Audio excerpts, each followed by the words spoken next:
Hello friends, welcome to learn united. Learn united channel में आप सभी का स्वागत है।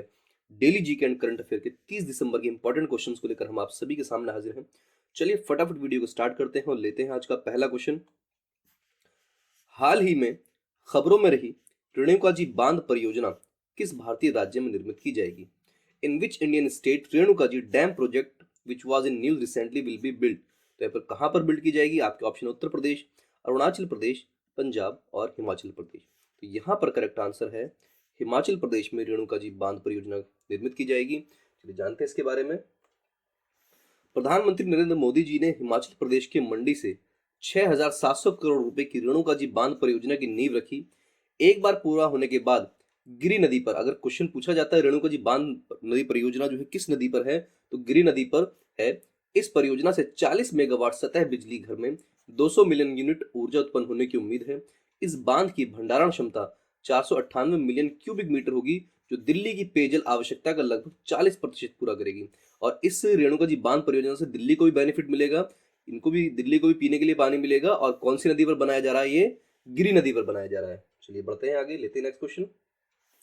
भारतीय सेना ने किस राज्य में क्वांटम लैब स्थापित की है? Indian army has established quantum lab in which state? तो यहाँ पर आपके ऑप्शन है राजस्थान, मध्य प्रदेश, उत्तर प्रदेश और लद्दाख। तो यहाँ पर भारतीय सेना ने क्वांटम लैब जो स्थापित की है वो मध्य प्रदेश में की है। और जानते हैं इसके बारे में। भारतीय सेना ने हाल ही में मध्य प्रदेश के महू में, कहां पर की है? महू में की है, क्वांटम लैब प्रयोगशाला की स्थापना की है, जो उभरते हुए टेक्नोलॉजी डोमेन में स्थिर और महत्वपूर्ण प्रगति को उजागर करती है। इस क्वांटम प्रयोगशाला की स्थापना राष्ट्रीय सुरक्षा परिषद सचिवालय एनएससीएस की सहायता से की गई है। यह प्रमुख विकासशील क्षेत्र में अनुसंधान और प्रशिक्षण का नेतृत्व करने के उद्देश्य से महू में military college of telecommunication engineering में स्थापित किया गया। कहां पर किया गया? महू में किया गया है। और महू के अंदर भी military college of telecommunication engineering में सेना ने एमसीटी में एक आर्टिफिशियल इंटेलिजेंस एआई केंद्र भी स्थापित किया है। जो ये मिलिट्री कॉलेज ऑफ टेलीकम्युनिकेशन, यहाँ पर एक आर्टिफिशियल इंटेलिजेंस केंद्र भी स्थापित किया गया है। चलिए बढ़ते हैं नेक्स्ट क्वेश्चन की तरफ। Atal ranking of institutions on innovation achievements ARIIA 2021 में किसने शीर्ष स्थान प्राप्त किया? Who has topped in Atal ranking of institution on innovation achievements 2021? तो यहाँ पर आपके ऑप्शन है IIT Delhi, IIT Madras, IIT Bombay और IIT रुड़की। तो यहाँ पर यह स्थान प्राप्त किया है IIT मद्रास ने। चलिए बढ़ते हैं आगे और जानते हैं। और इस सूची में शीर्ष स्थान पर IIT मद्रास ने हासिल किया है।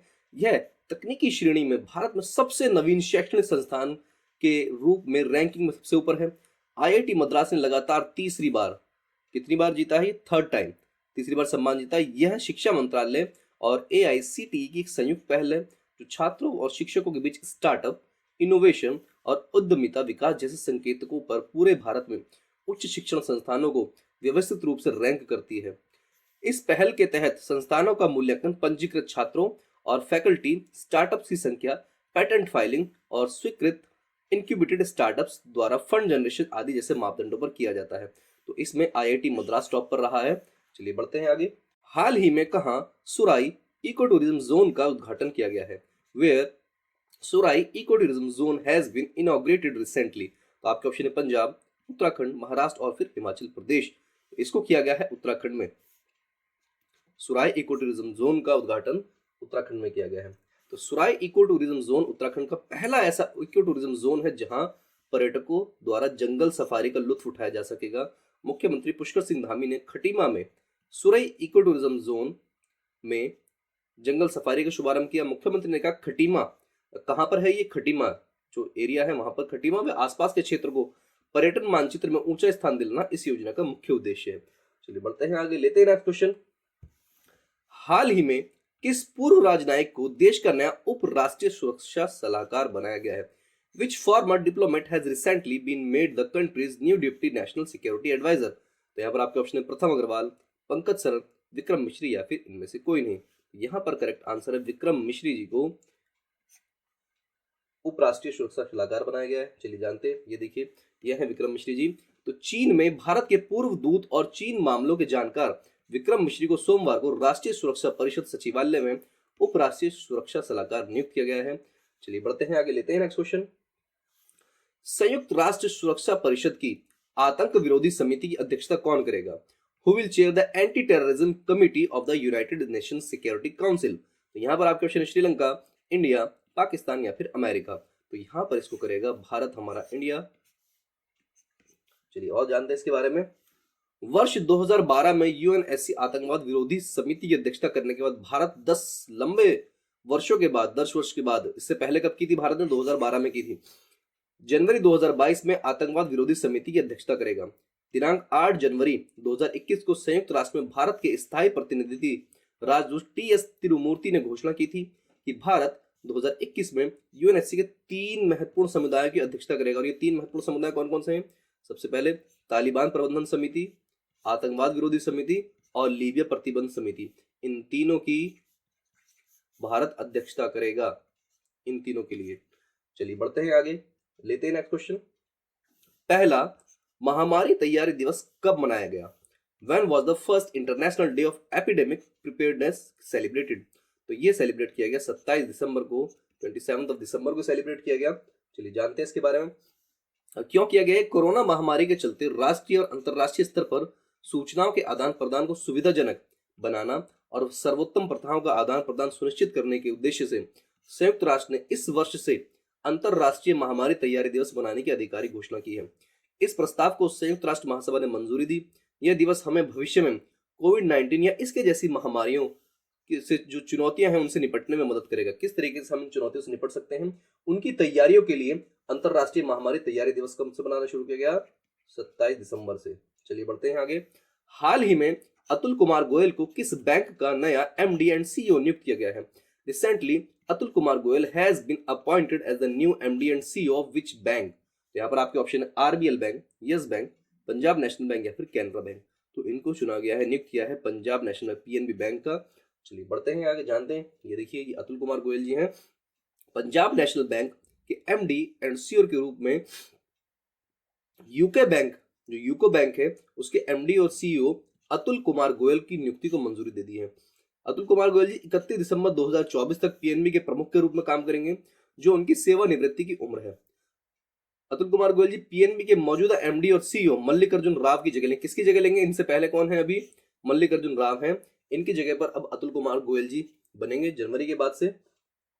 लेते हैं नेक्स्ट क्वेश्चन। हाल ही में 11वीं हॉकी इंडिया जूनियर राष्ट्रीय चैंपियनशिप किसने जीती है? Was recently won the 11th hockey India junior national championship. तो ये जीती है उत्तर प्रदेश ने, और किससे जीती है? तमिलनाडु से जीती है। और उत्तर प्रदेश 3-1 से जीती है। उत्तर प्रदेश ने 3 गोल दागे और तमिलनाडु ने 1 गोल दागा है। चलिए बढ़ते हैं आगे, लेते हैं नेक्स्ट क्वेश्चन। हाल ही में एसिग्मा नाम से एक मैसेजिंग एप्लीकेशन किसने लॉन्च किया है? Who has recently launched a messaging application named Asigma? तो यहाँ पर आपके ऑप्शन है foreign ministry, Indian army, home ministry या फिर ministry of human resource development. विदेश मंत्रालय ने इसको लॉन्च किया है या भारतीय सेना ने, गृह मंत्रालय, मानव संसाधन विकास मंत्रालय ने? तो इसको लॉन्च किया है इंडियन आर्मी ने, भारतीय सेना ने इसको लॉन्च किया है। चलिए बढ़ते हैं आगे। भारतीय सेना ने अपनी आंतरिक संचार के लिए ASIGMA army secure indigenous messaging application नाम एक नया मैसेजिंग एप्लीकेशन लॉन्च किया है। असिग्मा का मतलब होता है सेना सुरक्षित स्वदेशी संदेश अनुप्रयोग, जो नए दौर में नई पीढ़ी के लिए अत्याधुनिक वेब आधारित ऐप है। इसमें बहुत स्तरीय सुरक्षा, संदेश प्राथमिकता और ट्रैकिंग, गतिशील वैश्विक पता पुस्तिका और सेना की आवश्यकता को पूरा करने के लिए विभिन्न विकल्प हासिल हैं। चलिए बढ़ते हैं आगे, लेते हैं next question.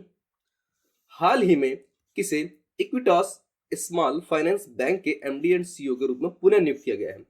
Who has been reappointed as MD and CEO of Equitas Small Finance Bank recently?